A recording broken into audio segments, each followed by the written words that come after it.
기도하심으로 2020년 10월 28일 수요 예배를 시작하겠습니다. 주님 참 감사합니다. 하나님, 또 이렇게 모으시고 또한 예배 가운데 주님 말씀 주셔서 감사합니다. 하나님, 우리가 이 어려운 시간을 살아가며 혼란스러운 시대를 살아가며 하나님이 주시는 지혜로 살아가기를 간절히 소원합니다. 말씀 가운데 그 주님의 지혜를 발견하게 하여 주시고 우리 마음이 주님의 음성에 겸손히 반응할 수 있도록 이 시간을 사용하여 주시기를 간절히 소원하며 이 모든 말씀 살아계신 우리 주 예수 그리스도 이름으로 간절히 기도하였습니다. 아멘.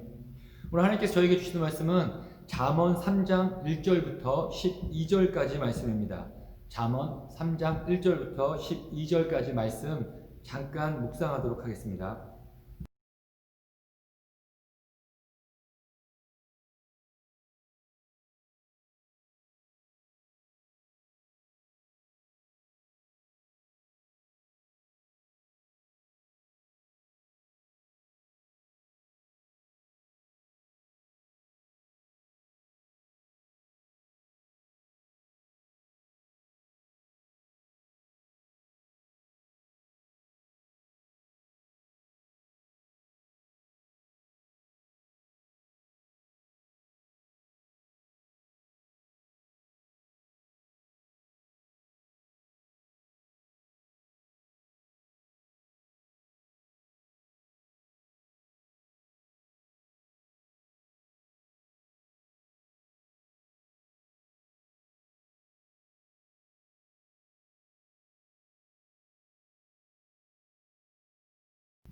우리 부모 세대는 우리 자녀 세대가 오늘 본문 말씀에 그 짝수절의 말씀을 보시면 2절, 4절, 6절, 8절, 10절에서 약속하시는 그 축복의 삶들을 살기를 원합니다. 2절에서 보시면 우리가 장수하게 되는 축복을 받을 것이라고 말씀하시고 4절에 보시면 하나님과 사람 앞에서 은혜를 입고 귀중히 여김을 받을 거라고 말하고 있고 6절에서 보시면 주님께서 우리의 길들을 곧게 하실 것이라 말씀하시고 있고 8절에서는 우리에게 건강이 늘 있을 거라고 말씀하시고 있고 그 다음에 10절에서는 어떤 물질적인 축복들을 약속하시고 계시는데 우리는 자녀들이 그리고 또한 우리가 이렇게 축복받는 삶을 살기를 원합니다. 그래서 우리 크리스찬 부모들 세상에서 받는 교육도 중요하지만 신앙의 교육이 또한 중요하다는 것을 잘 알고 있습니다. 세상에서 행복한 삶을 살기 위해서는 이렇듯 하나님께서 주시는 지혜가 필요하기 때문입니다. 그럼에도 현실을 살아가는 우리들에게 부모들에게 느껴지는 현실은 자녀들이 세상에서 잘 살아가기 위해서는 세상의 교육이 더 어떨 때 중요하고 실질적으로 절실하게 필요하다라고 느껴지는 것이 비중을 더 많이 두며 살아가게 되는 것이 사실입니다. 우리가 하나님의 지혜의 능력을 알지만 그 능력은 어떨 때 신앙생활에만 우리의 어떤 경건 생활의 그 범위에만 한정되고 국한된다라고 생각하기 때문에 우리는 그 하나님의 지혜에 우리 자녀들이 잘 살기 위해서 성공하는 삶을 살기 위해서 하나님의 지혜가 필요하다는 것은 알고 있음에도 그 지혜가 절대적이라고 생각하지는 못한다라는 사실입니다. 그것은 우리가 하나님의 지혜를 잘못 이해하기 때문에 나오는 생각입니다. 성경을 보시면 하나님의 지혜를 갖는다는 것은 세 가지의 활동을 포함합니다. 첫 번째는 사실적 지식을 갖는 것, 그리고 두 번째는 상황을 보는 통찰력을 갖는 것, 세 번째는 올바로 해결할 수 있는 능력을 갖는 이 세 가지의 활동을 의미합니다. 솔로몬의 그 유명한 재판에서 솔로몬이 진짜 엄마를 찾을 수 있었던 것, 솔로몬이 그 지혜로운 완벽한 판결을 이뤄낼 수 있었던 것은 첫 번째, 솔로몬은 재판관이라는 그 자리에 그의 머릿속에 옳고 그름을 판단할 수 있는 지식적 능력이 있었습니다. 재판관으로서의 기본적 자질이 충분했다는 말입니다. 겉으로 보이는 사건을 이해하고 해석할 수 있는 이해력과 판단력이 있었습니다. 그리고 두 번째, 그 문제의 상황을 사실적, 지식적 정보로만 이해하고 보는 것이 아니라 깊은 통찰력으로 그 상황을 이해하고 있었습니다. 솔로몬은 솔직히 그 사건에서 보이는 그 사건이 주고 있는 어떤 객관적인 증거와 자신의 지식으로만은 누가 진짜 엄마인지 그 당시에 어떤 기술로는 엄마의 진위 여부를 알아낼 수 없었습니다. 그래서 솔로몬은 어머니라는 존재의 특성을 이해하려 했습니다. 그 사건의 중심에 있는 어머니라는 존재의 특성을 이해하려 했고 그 사건의 키가 거기에 있다라고 생각했습니다. 어머니라는 존재는 자식을 위해 모든 것을 포기할 수 있는 존재라는 것을 알았기에 그는 사건을 겉으로 표면 위로 드러난 사실적으로 보이는 상황으로만 판단하지 않았고 어머니라는 존재를 하나님의 통찰력으로 이해했고 그래서 그 아이를 둘로 나누라는 말도 안 돼 보이는 판결을 내렸지만 바로 그 판결이 그 문제를 해결하는 완벽한 지혜로운 판결이 되었다라는 말씀입니다. 세상의 교육은 그 첫 번째 영역, 사실적 지식을 얻는 영역에 도움을 줄 수 있을 뿐입니다. 하지만 그 뒤에 나오는 상황을 보는 판단력과 통찰력, 해결할 수 있는 능력은 바로 하나님께서 주셔야 가능하다라는 말씀입니다. 그래서 우리가 세상의 교육도 필요하지만 그것을 잘 쓰기 위해서 하나님의 지혜로 컨버트하기 위해서 우리에게는 그 통찰력, 문제를 해결하는 능력이 입혀져야 되는데 그것이 바로 하나님이 주셔야 되는 지혜에 있다라는 말씀입니다. 지금 시대를 보면 좀 그렇습니다. 코로나 팬데믹으로 여러 많은 분야, 사회경제, 교육, 문화 많은 분야의 최고의 권위자들과 전문가들이 이 코비드 사태를 사실적 지식과 정보를 갖고 이해하고 문제를 해결하려 노력하지만 답이 나오고 있지 않습니다. 한 번도 우리가 겪어보지 못한 이 일 앞에 우리의 갖고 있는 지식으로만 내리는 해결책은 유한한 해결책이고 제한적인 해결책이 될 수밖에 없다라는 겁니다. 이 상황을 제대로 이해하고 그리고 닥쳐진 문제를 해결할 수 있는 능력은 바로 하나님의 지혜로만 가능하다라는 말씀입니다. 그렇다면 이런 하나님의 지혜로 세상을 살기 위해서 오늘 잠언 3장 말씀에서 솔로몬은 그의 자녀들에게 그 자녀들이 그 지혜를 소유하기 위해 찾기 위해 받아야 할 몇 가지 훈련에 대하여 우리에게 알려주고 있습니다. 첫 번째 기억해야 될 것은 첫 번째 해야 될 훈련, 우리가 자녀들에게 시켜야 할 훈련은 바로 기억해야 하는 훈련인데 말씀과 가르침을 기억해야 하는 훈련을 우리는 자녀들에게 시켜야 합니다. 그런데 말씀과 하나님의 법 이런 것들을 가르치는 훈련을 할 때 우리가 더 중요하게 생각해 봐야 될 부분은 그 가르침을 우리 자녀들이 어디에다가 기억해 두고 있는가를 유심히 봐야 한다는 겁니다. 통계적으로 보면 미국에서 크리스찬 가정의 70-80% 이상의 아이들이 대학을 가면 교회를 떠나거나 더 이상 믿음을 잃어버린다라고 합니다.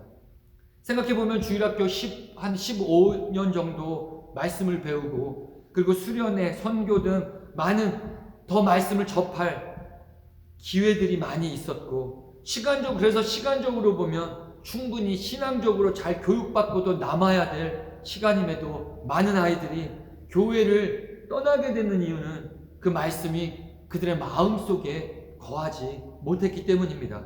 말씀이 그들의 마음의 중심을 터치하지 못했기 때문입니다. 그래서 1절에서 아이들아 내 가르침을 잊지 말고 내 계명을 내 마음속에 간직하여라. 그리고 3절에서도 마찬가지입니다. 인자와 진리를 저버리지 말고 그것을 목에 걸고 다니며 너의 마음속에 깊이 새겨두어라. 하나님의 법을 기억하는 것은 머리가 하는 일입니다. 하지만 그 기억된 하나님의 법을 지키는 것은 마음이 움직여야만 가능한 일이라는 것을 우리 부모들이 잊어서는 안 되겠습니다. 유대 문화에서는 한 사람의 마음이 그 사람의 모든 것을 대변한다라고 생각했습니다. 사람의 마음이 그 사람의 모든 것, 사람 때문에 모든 것을 조종하는 컨트롤 센터라고 생각했다는 겁니다.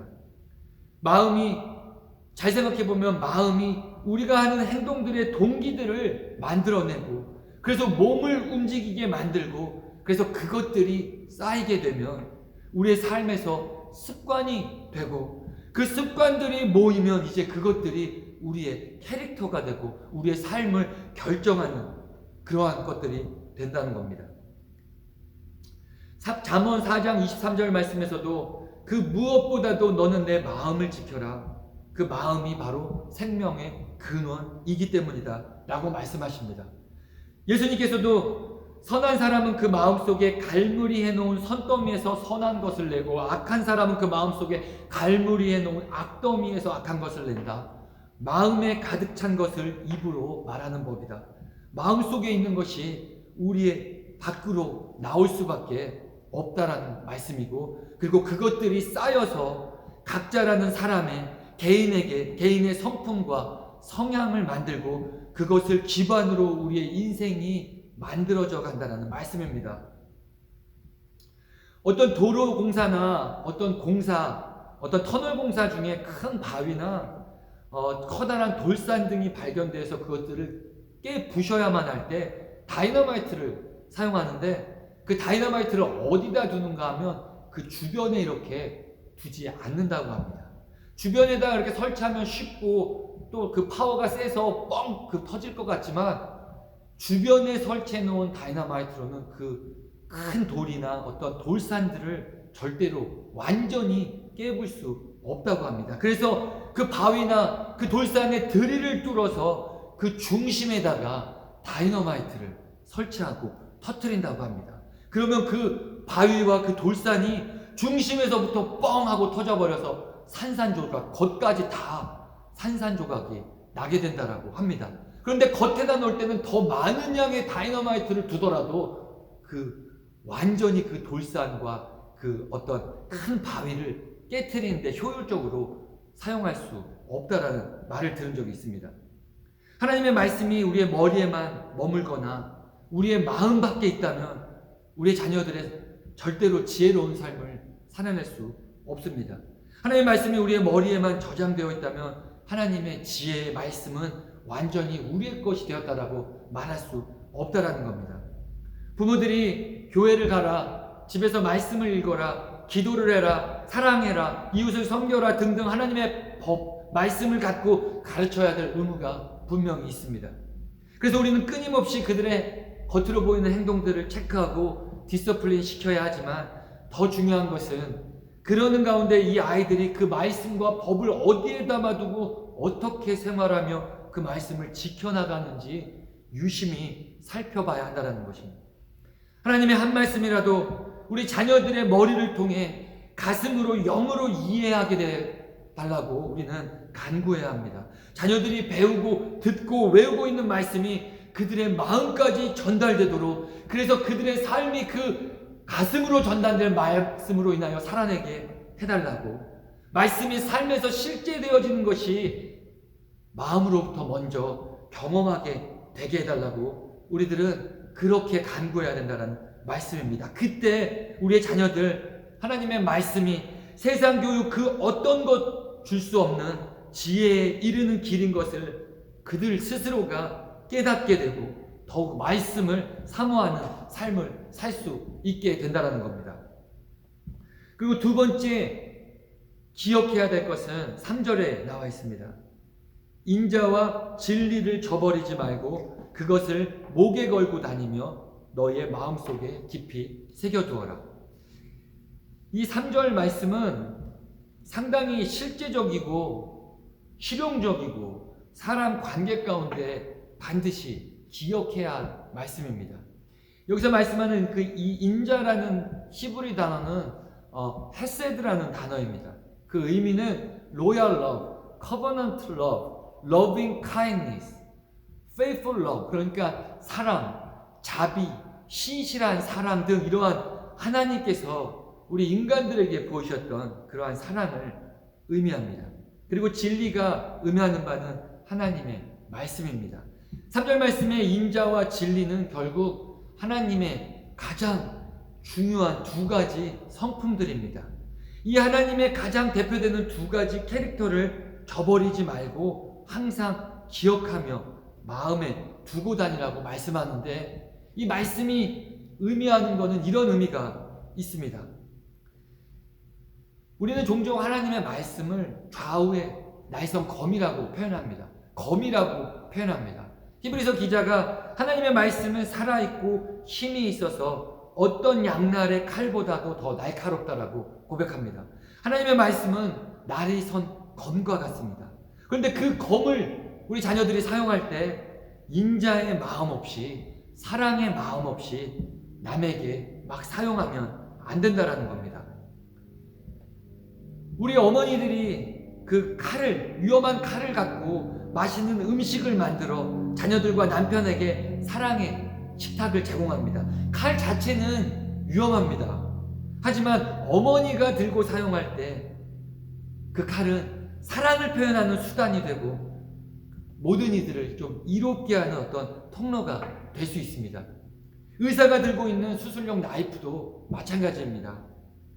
그 의사가 들고 있는 그 수술용 나이프는 그 어떤 칼보다도 날카롭고 예리해서 위험하지만 그 의사가 그것을 들고 수술실에서 사용할 때 사람을 살려내는 선한 일을 할 수 있게 됩니다.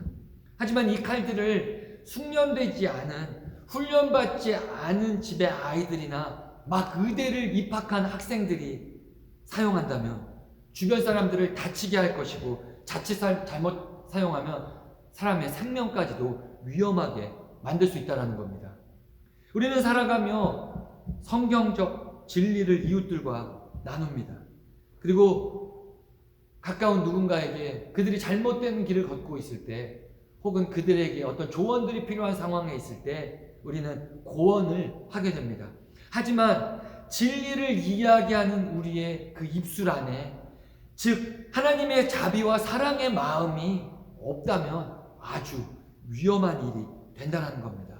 솔직히 이 말씀은, 3절 말씀은 저와 같은 설교자들이나 말씀을 가르치는 선생들이 더 귀담아 들어야 할 말씀이 분명합니다. 하지만 우리의 자녀들에게도 이것을 가르쳐야 합니다. 주의 진리의 말씀을 배우며 깨닫고 살아갈 때 어떤 기쁨과 즐거움이 넘쳐납니다. 하나님을 만났을 때, 인격적으로 만났을 때 그들의 삶 안에는 변화가 일어나고, 그리고 그것들을 누군가에게 전달하고 싶고, 잘못되어 있는 사람들, 친구들을 바라볼 때 그것들을 고쳐주고 싶고, 인커러지 해주고 싶고 하는 것이 솔직히 사실입니다. 그래서 옳다라고 생각하는 일을 말하고 싶고, 그리고 그것을 누군가에게 표현하고 싶은데, 그때 인자와 사랑과 자비의 마음 없이 절대로 말해서는 안 된다라는 겁니다. 결국 이 3절 주시는 말씀은 우리의 자녀들이 겸손의 마음으로, 자비의 마음으로 사람들과의 관계에서 진리를 선포하며 살아갈 것을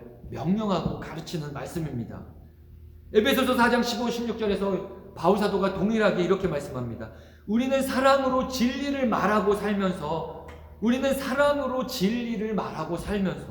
모든 면에서 자라나서 머리 되시는 그리스도에게까지 다다라야 합니다. 사랑으로 진리를 말하라고 합니다.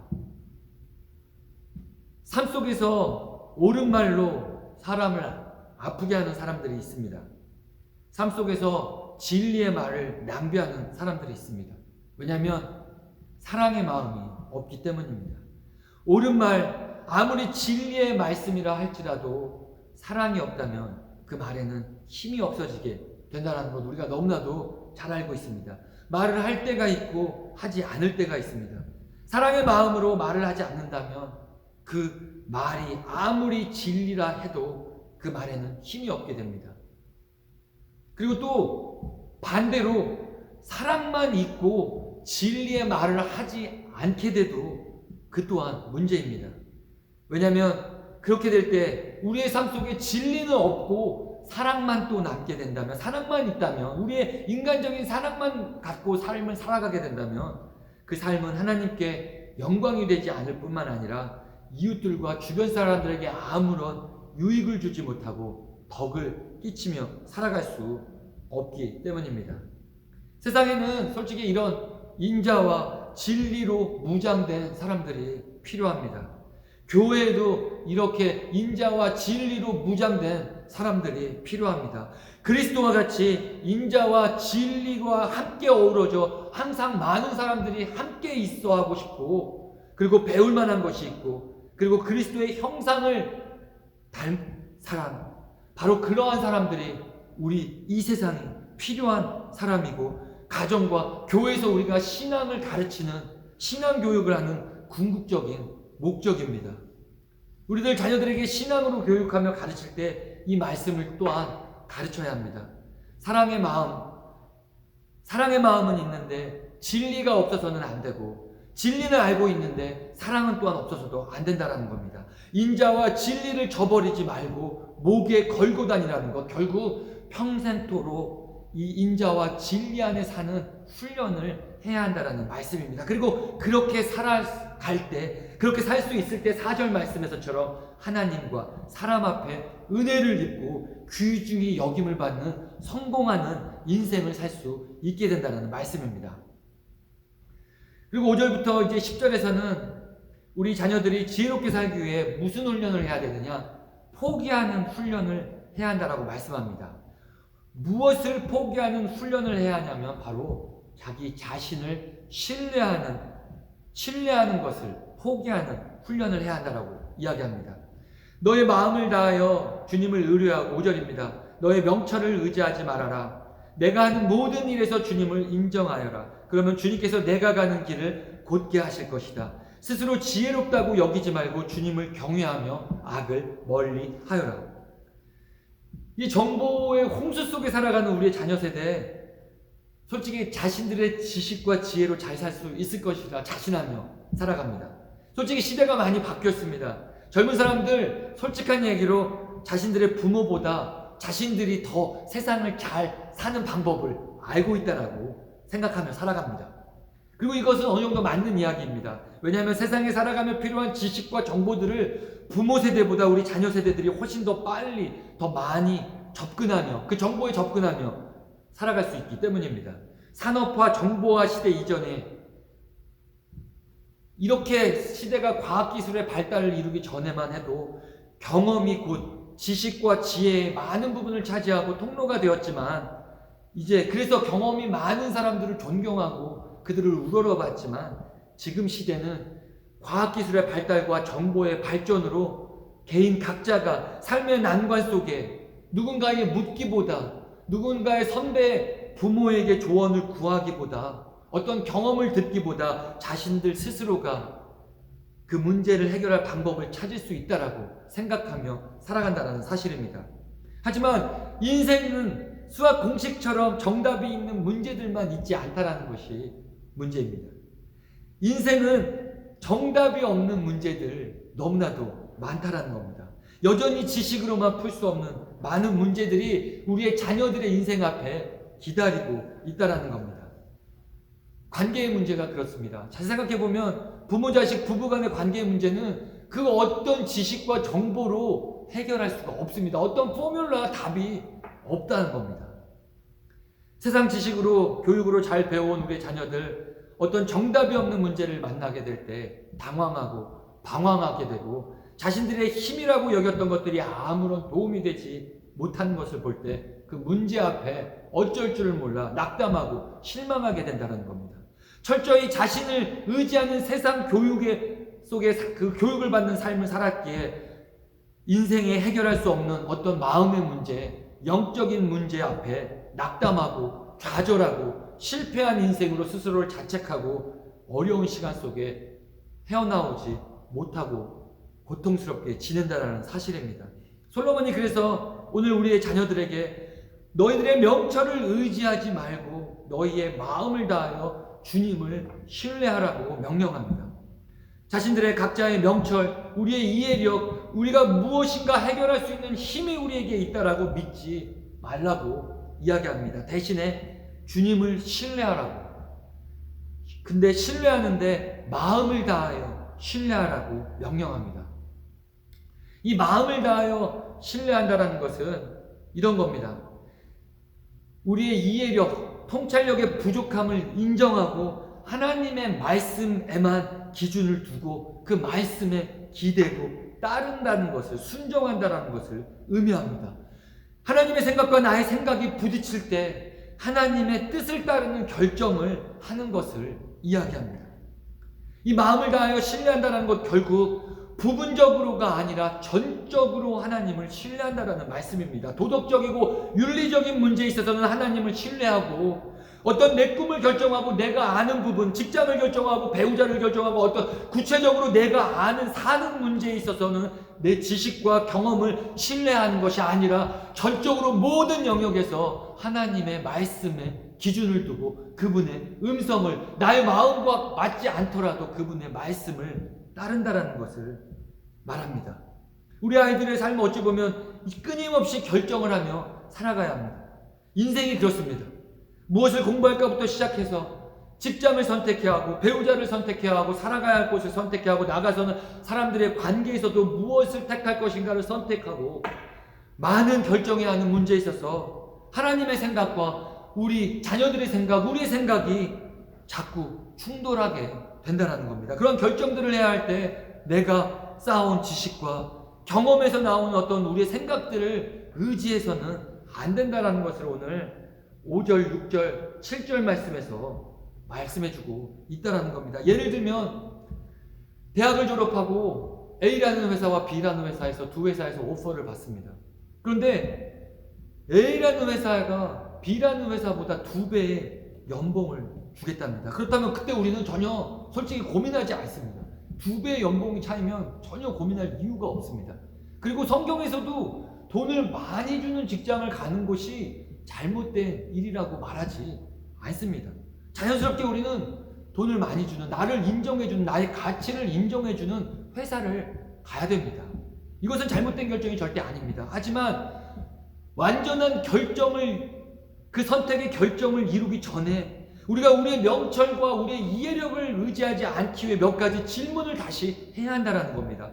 A라는 회사를 선택하는 것이 너무나도 자연스러운 결정이지만 혹시 영적인 나의 생활하는데 지장이 없는 근무 환경인지, 혹시 나의 신앙을 타협해야 되는 일들이 생기지 않겠는지, 혹시 내가 나의 가족들을 잘 케어하지 못하지는 않는지, 혹시 내가 계속 지켜오던 해오던 나의 예배와 사역을 놓치거나 미니멈으로 지켜야만 하는 것은 아닌지 등등 A라는 회사를 택하는 것이 좋은 하나님이 주신 기회일 수도 있지만 하나님의 기준에 비추어 다시 한번 고민하고 하나님의 명철, 하나님의 생각을 따르는 그러한 맥락에서 다시 한번 고민해보고 질문해야 한다라는 말씀입니다. 그런데 보통 우리는 그 2배의 연봉이 나머지 질문들을 하지 못하게 만들거나 스스로 신앙적 타협을 만들게끔 하며 그곳으로 가게 인도한다는 사실입니다. 우리가 주님을 왜 마음으로 온전히 신뢰하지 못하는가? 왜 우리는 스스로를 지혜롭게 여기는가? 왜 우리는 모든 일에 주님 인정하지 못하는가? 2가지 이유가 있습니다. 우리 자신을 더 신뢰하기 때문입니다. 두 번째는 하나님을 신뢰한다고 입으로는 말하지만 마음으로는 우리가 신뢰하지 않기 때문입니다. 하나님이 우리를 향하신 선한 뜻을 우리는 신뢰하지 않기 때문입니다. 아담과 하와가 하나님께서 자신들이 사는 천지를 창조하셨다는 것을 머리로 알고 있었습니다. 누구보다 잘 알고 있었습니다. 하나님께서 에덴 동산의 주인 되신다는 것을 알고 있었습니다. 하지만 뱀의 꼬임에 넘어갔습니다. 하나님의 말씀을 알고 있었고 하나님의 능력을 알고 있었고 하나님이 충분히 신뢰할 만한 분이라는 것을 알고 있으면서도 사탄의 꼬임에 넘어간 것은 바로 마음이 흔들렸기 때문입니다. 뱀의 꼬임에 그들의 마음이 흔들렸다는 겁니다. 마음을 다하여 주님을 신뢰한다는 것, 내가 이해되지 않고 하고 싶지 않고 따르고 싶지 않은 주님의 말씀 명령일지라도 그것을 마음으로 믿고 의지적으로 믿고 순종하는 것을 의미한다는 겁니다. 세상의 교육은 세상은 자꾸 우리에게 우리가 가진 지식과 경험을 갖고 스스로를 신뢰하며 살아가라고 그것이 세상에서 잘 사는 길이라고 말합니다. 하지만 우리는 우리의 자녀들에게 스스로의 마음의 생각을 마음으로부터의 들리는 음성을 절대로 불신하라고 가르쳐야 합니다. 그리고 그 마음의 생각을 하나님의 말씀에 비추어 보는 훈련을 시켜야 합니다. 스스로를 불신할 수 있을 때 그때 우리는 하나님을 신뢰할 수 있기 때문입니다. 그리고 두 번째 포기해야 될 훈련을 우리가 자녀들에게 포기해야 될 훈련을 시켜야 될 것은 바로 우리가 갖고 있는 것들에 대한 오너십을 포기하는 훈련입니다. 9절입니다. 너의 재산과 땅에서 얻은 모든 첫 열매로 주님을 공경하여라. 그러면 너의 창고가 가득 차고 너의 포도주통에 해포도주가 넘칠 것이다. 이 말씀은 솔직히 우리가 너무나도 잘 아는 말씀입니다. 그런데 이 말씀에서 좀 더 생각해보고 묵상해봐야 할 것은 하나님께서 왜 솔로몬이 제물로 하나님을 공경하라고 했을까? 왜 제물로? 예배로 하나님을 공경할 수 있고, 기도로 주님을 공경할 수 있고, 사역을 감당으로 주님을 공경할 수 있고, 어려운 사람을 돕는 선한 일들로 주님을 공경할 수 있는데 왜 우리의 첫 열매로 주님을 공경하라고 말씀하셨을까를 좀 묵상해 볼 필요가 있습니다. 그것은 바로 우리 인간들에게 있어서 바로 이 돈, 물질, 맘몬, 하나님의 가장 큰 경쟁 상대이기 때문에 그렇습니다. 거꾸로 이야기한다면 만약 우리가 물질의 소유권을 우리가 가진 돈의 재물의 소유권을 전적으로 하나님 앞으로 인정하고 둘 수 있다면 다른 것들, 예배, 기도, 사역, 어떤 선한 일을 행함으로 하나님을 공경하는 것들은 상대적으로 쉽게 할 수 있다라는 말씀입니다. 물질의 파워는 그 다른 어떤 것들보다도 이 시대 가장 강력합니다. 내가 소유하고 있는 물질들을 하나님 앞에 온전히 나의 소유로 주장하지 않고 하나님께 맡기신 것으로 인정한다면 우리는 나머지 부분들 쉽게 포기할 수 있다라는 겁니다. 두 주인을 섬길 수 없다라고 하시면서 돈을 경계하라고 말씀하신 이유가 바로 여기에 있습니다. 재물을 다루고 바라보는 우리 자녀들의 마음을 통해 우리는 자녀들과 하나님의 관계가 어떠한지 우리도 또한 마찬가지입니다. 내가 바라보는 재물에 대한 시각을 통해 나와 하나님의 관계를 우리가 확인해 볼 수 있게 됩니다. 우리 자녀들 어릴 때 11조를 참 잘합니다. 자녀들 용돈 받은 것으로 11조를 쉽게 합니다. 그런데 그 액수가 커지고 결혼을 하고 장성한 아이가 돼서 장성한 어른이 되었을 때는 그 11조 하는 일이 만만치 않습니다. 어릴 때 11조를 잘할 수 있었던 것은 돈의 파워를 잘 알지 못했기 때문입니다. 하지만 성장하며 돈의 파워를 알게 되고 돈이 무엇을 할 수 있는지를 알게 될 때, 돈의 힘을 알게 되면 그때 돈은 우리 자녀들의 삶 속에 하나님의 경쟁 상대가 되게 된다는 말씀입니다. 하나님 앞에 우상으로 서게 된다는 말씀입니다. 물질을 하나님 것으로 인정하는 삶을 살기가 쉽지 않다라는 겁니다. 그래서 우리는 자녀들에게 그 11조 교육을 하는 것만큼이나 중요한 것이 제 개인적인 생각으로는 하루하루 시간 가운데 하나님께 시간의 11조 교육을 하는 것이 중요하다라고 생각합니다.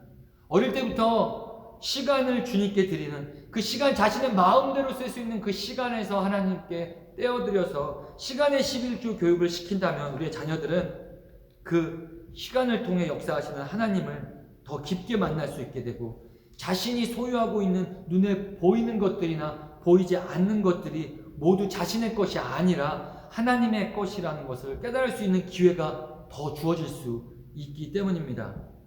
이 물질 이야기를 좀 나누다 보면 자칫 이 크리스찬들, 경건한 크리스찬들은 마치 부자가 되면 안 된다는 느낌을 받지만 하나님께서는 우리 크리스찬들에게도 물질의 축복을 주시기를 누구보다 원하십니다. 부자 중에 분명 경건한 많은 사람들이 있습니다.